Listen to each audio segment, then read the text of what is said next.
Hi, in this video we are going to learn the Telugu meanings of sentences using the verb come in present, past and future tenses. Come means vachu. I am coming means nenu vastu unnanu.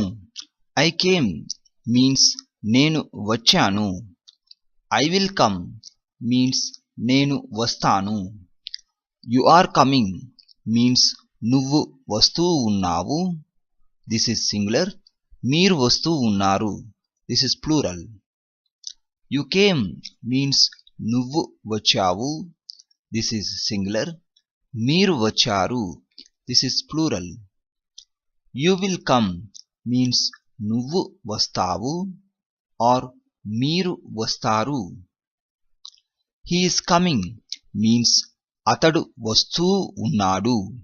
He came means అతడు వచ్చాడు. He will come means అతడు వస్తాడు.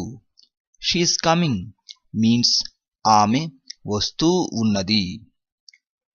She came means ఆమె వచ్చింది. She will come means ఆమె వస్తుంది. They are coming means వారు వస్తూ ఉన్నారు. They came means వారు వచ్చారు. They will come means వారు వస్తారు. We are coming means మేము వస్తూ ఉన్నాము. We came means మేము వచ్చాము. We will come means మేము వస్తాము.